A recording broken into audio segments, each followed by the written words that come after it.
Assalamualaikum warahmatullahi wabarakatuh. Semoga Tuhan selalu melimpahkan rahmat serta hidayahnya kepada kita semua. Halo, berjumpa lagi dengan saya Silma Yusniah. Dan terima kasih sudah mengunjungi video dari saya. Kali ini kita akan belajar tentang penerapan model Taba pada pembelajaran cerpen kelas 11 SMA. Sebelumnya, saya akan menerangkan sedikit tentang model Taba. Model Taba merupakan modifikasi dari model Taylor. Modifikasi tersebut terutama penekanannya pada pemusatan perhatian guru. Teori Taba mempercayai bahwa guru merupakan faktor utama dalam pengembangan kurikulum. Pengembangan kurikulum yang dilakukan guru dan memposisikan guru sebagai motivator dalam pengembangan kurikulum. Gimana? Makin penasaran kan dengan penerapannya? Langsung saja kita mulai eksperimen. Model Taba terdiri atas seperangkat langkah yang disebut fase. Ada 7 fase dalam model ini yang terperinci dalam tabel sebagai berikut. Fase yang pertama yaitu menghimpun masalah. Kegiatannya yaitu mendaftarkan masalah-masalah khusus. Sebelumnya, di sini saya menggunakan cerpen yang berjudul Balada Tanah Sengketa. Karena cerpen ini ditulis oleh Miss Dianto, mahasiswa Pascasarjana Universitas Negeri Padang. Cerpen ini saya pilih sebagai salah satu materi untuk pembelajaran cerpen di SMA dengan model Taba. Karena novel ini cocok dibelajarkan dengan model Taba sebab dalam cerpen ini tersimpan beberapa masalah yang terjadi di negara ini. Kembali pada pembahasan fase. Tadi kita membahas pada fase pertama yaitu menghimpun masalah. Menghimpun masalah adalah langkah pertama setelah membaca cerpen. Nah, menghimpun masalah ini merupakan sumbang saran dari siswa. Artinya, siswa menyampaikan gagasan atau pendapat tentang masalah yang terdapat di dalam cerpen. Proses ini, guru bertugas untuk memancing agar siswa dapat menghasilkan banyak sumbang saran. Sebab kalau tidak, dikhawatirkan kelas akan menjadi sepi seperti kuburan. Nah, di sini saya menemukan ada 5 masalah yang terdapat di dalam cerpen beserta acuannya. Jumlah masalah di sini bisa disesuaikan dengan kekreativitasan siswa atau kekritisan siswa. Semakin kritis siswa membaca sebuah cerpen, bisa ada kemungkinan siswa tersebut akan menemukan banyak sekali masalah di dalam cerpen tersebut. Saya di sini menyontohkan ada 5 masalah di dalam sebuah cerpen atau di dalam cerpen yang berjudul Balada Tanah Sengketa ini. Yang pertama yaitu Indonesia pernah mengalami perubahan massa dari Orde Lama ke Orde Baru yang berdampak buruk bagi sebagian masyarakat. Nah, masalah ini beracuan pada sebuah kalimat yang berada di dalam cerpen, yaitu Waatan sudah lama di PHK. Semenjak era Orde Baru berakhir yang mengakibatkan krisis ekonomi, rupanya fluktuasi ekonomi bangsa mengakibatkan penurunan pada kurva keuntungan Waatan. Begitupun selanjutnya, ada 5 masalah dengan acuan-acuan yang bisa membuktikan bahwa memang ada permasalahan tersebut di dalam cerpen. Fase yang kedua yaitu menyepakati masalah. Kegiatannya yaitu pengelompokan data yang sejenis. Pada tahap ini, guru dan siswa bersama-sama mengelompokkan data yang sudah ada menjadi 2 kelompok data. Tahap ini bertujuan untuk memfokuskan pemikiran siswa agar tidak mengambang kemana-mana, sehingga tujuan pembelajaran menjadi lebih terarah.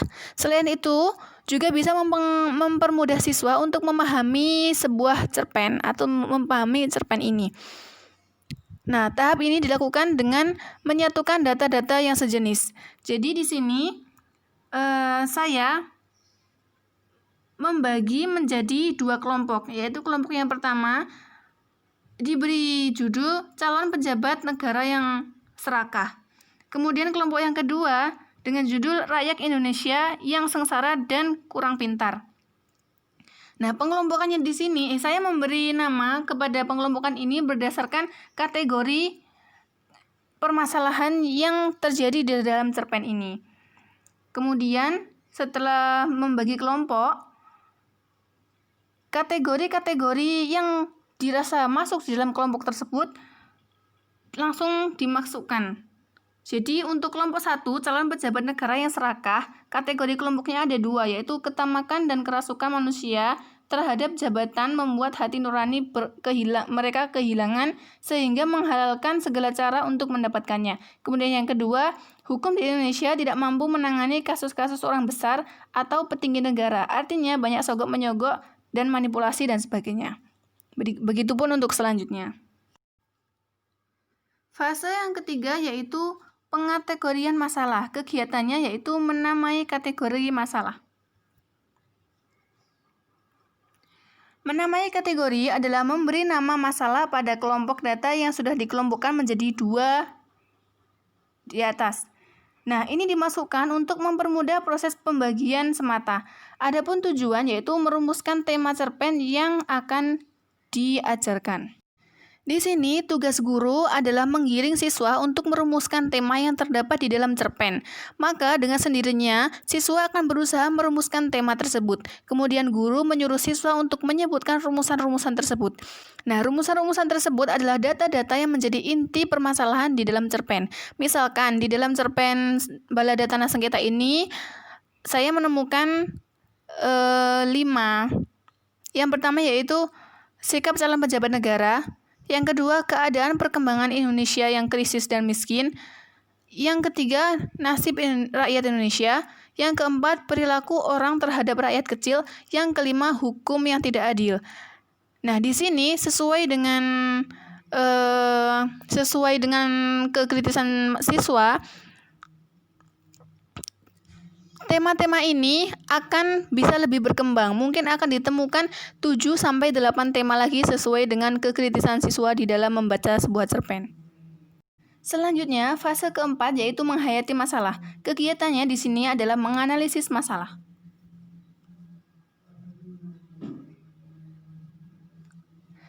Nah, di sini menganalisis data atau menganalisis masalah adalah langkah lanjutan dari penamaan kategori masalah yang bertujuan untuk merumuskan tema.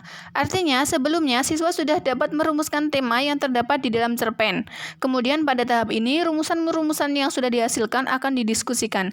Nah, kemungkinan-kemungkinan tema yang akan muncul dari jawaban siswa antara lain, tema yang diangkat yaitu kerakusan calon pejabat yang tidak memperdulikan rakyatnya. Yang kedua, temanya ada 2, yaitu calon pejabat yang rakus dan nasib rakyat Indonesia yang miskin dan sengsara.